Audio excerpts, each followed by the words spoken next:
Labas, šiame video noriu parodyti, ką rasi mano Contribui ir kaip viso to naudotis. Tai pasirinkus bet kurią prenumeratą, jūs matote jas visas, tai yra visą Contribui turinį.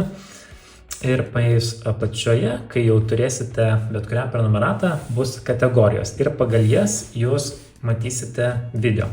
Tai yra pirmas ir antras lygis, čia yra treniruotės pradedantiems. Tai rekomenduoju, jeigu jūs nesat sportavę iš viso arba ilgą laiką turėjot pertrauką, pradėkite nuo pirmo lygio. Tiesiog nueisit į apačią ir matysite video, kaip naudotis prenumerata.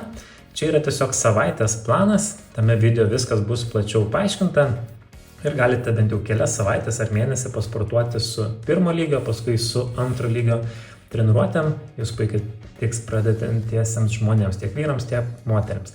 Tada sėdmenims planas yra, vėlgi tai yra visas savaitės planas su video, kaip tuo naudotis. Tai yra moterims, kurios nori formuoti savo kūną ir ypač akcentuojant sėdmenis, tai nori savo sėdmenis padidinti. Be abejo, čia yra viso kūno treniruotės, tai ne tik sėdmenims, tai yra ir kūno viršaus, ir apačios, visi raumenys dirba, bet tiesiog pagrindė akcentas einant to. Taip pat yra kitos skirtingos prenumeratos, tai yra stuburo mankštos kategorija, apps, tai yra 28 dienų iššūkis, tai yra 28 skirtingos mankštos ir visas šitas, kur yra keliams, jeigu turite kelių skausmus, jeigu norite klubams, tai yra klubų, mobilumo ir lankstumo iššūkis, irgi apie 30 mankštų, judėk, tai yra skirtingos trumpos judesių tokios mankštos.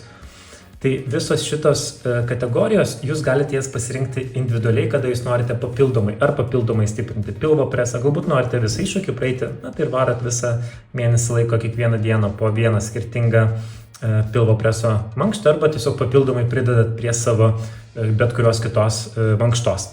Jeigu turite stuburo skausmus, kažkokia nugara įtampa, juosmens įtampa, tai čia rasite irgi visą informaciją. Yra specialiai mankštos, jeigu gulite miegate, tai yra ant šono ar kaklas skauda ar panašiai, arba bendra tiesiog šita labai gera visai bendriems, aš labai panašią mankštą kiekvieną rytą darau, čia puikus geriausi pratimai parinkti.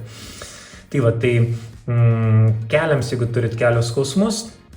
Ir toliau yra papildomas dvi naujos kategorijos, tai yra edukacija, čia yra iš svorio metimo iššūkio, ne visos paskaitos, apie pusę paskaitų sudėjau, bet jos padės tokį susidaryti bendrą vaizdą, bendrą nuomonę, kaip ne nuomonę, bet edukacija visą susidėlioti, dėl ko svorio krenta, visi principai, dėl ko svoris krenta, auga, atauga, kodėl ir panašiai. Miegas labai svarbus, kaip tai įtakoja alkį ir irgi svorio prieaugimą. Apie sportą, tai čia pasakoju, kokias treniruotės yra efektyviausios svorio metimai, mityba, motyvacija, coachingas ir dar yra viena, kaip keliuosi metų tikslus. Taip, tai čia yra edukacija, čia dar vėliau dar gal įkelsiu kelias paskaitas ir yra svoriui. Tai čia yra didžiausia kategorija, čia yra iš viso apie 80 keli video. Tai yra 3 lygių treniruotės, va taip ir prasideda pirmas lygis, pirma treniruotė, antra ir taip toliau. Tai 3 lygių treniruotės. Čia irgi iš svorio metimo iššūkio, arba tiesiog bendrai jos tinka ir merginoms, kurios nori stiprėti, formuoti savo kūną, viskas yra tas pats, mankštos yra tos pačios. Tai yra 3 lygiai, pirmas lygis yra padarytas, kad tiesiog treniruotės trumpos apie 20 minučių ir jos yra kiekvieną dieną. Tai svorio metimo iššūkį mes pirmame lygyje sportavome kiekvieną dieną, galite padaryti, tarkim, jeigu turite laiko ir nori daryti ilgesnės, tai darote 2 treniruotės iš eilės, darot laisvą, 2 iš eilės, laisvą. Pasirinkite bet kokį grafiką, koks jums tinka, tikrai nuo to didelio skirtumo nebus. Nebūtina kiekvieną dieną sportuoti, padarykite laisvą dieną bet kada norisi. Vėliau bus antrame ir trečiame lygyje paliktos laisvos dienos, tai matysite, kad tuoj jungsiu antro lygio. Tai antro lygio pavyzdžiui yra kas 4 laisva, tai antras lygis yra pirma jėgos treniruotė, antra, 3 ir paskui jau 5. Tai tiesiog taip iššūkį padariau, kad 3 dienas sportuojam, 1 laisvą, 3 sportuojam, 1 laisvą. Ir 3 lygio yra 2 sportuojam laisvą, 2 sportuojam laisvą.